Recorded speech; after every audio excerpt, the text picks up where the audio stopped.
তো বন্ধুরা, আমি সায়ন। তো আজকে আমি দুটো ব্যাপার নিয়ে কথা বলবো। তো প্রথমত একটি টিজার আপডেট দিব। সেটি হচ্ছে গিয়ে অভিনেতা বেল্লাম কোন্ডা সাই শ্রীনিবাস আসন্ন মুভি ভারিরাভামের টিজার মুক্তি পাবে আগামী 20 জানুয়ারি, অর্থাৎ আগামীকাল। তো এই মুভিটি তামিল অভিনেতা সুরির ছবি, সরি, জনপ্রিয় ছবি গারুডানের অফিসিয়াল তেলুগুর রিমেক। তো দেখুন, এই মুভিটা আমি অরিজিনাল ভার্সনটা দেখিনি, তো আশা করি দেখে বলবো। দেখা যাক এই রিমেকের মাধ্যমে বেল্লাম কোন্ডা তার বহুল প্রতীক্ষিত বক্স অফিস পেতে পারেন কিনা। যদিও তার মাস্টারপিস অভিনয় দেখে দর্শকের কমায় চলে যাওয়ার কথা।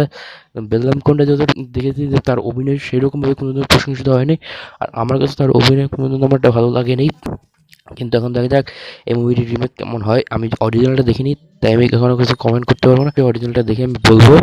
তো এরপরে যেটা নিয়ে কথা বলবো সেটা হচ্ছে বনের আপকামিং বান পোস্টার। তো পোস্টারটি আমার কাছে কখনো দেখুন, পোস্টারটি কিন্তু খুবই অ্যামেজিং লেগেছে। দেখুন পোস্টারের যে কালারটি হলো, যে বনির যে একটা যে একটা এক্সপ্রেশন, মানে পোস্টার কিন্তু অনেক দিক দিয়ে ভালো হয়েছে। মানে পোস্টারটা সত্যি দেখার মতো, পোস্টারটা একদম ফেলে দেওয়ার মতো না যে বনির কাজ আসলে ফেলে দেবো এরকম না। মানে পোস্টারটা কিন্তু দেখতে খুব ভালো হয়েছে।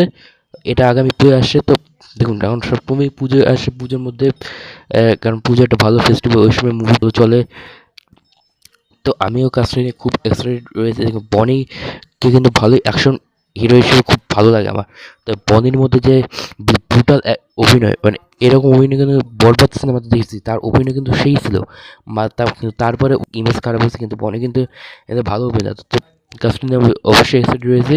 তো এখন দেখা যাক কী হয়। তো এখন মতো বাই, দেখা পরে ভিডিওতে।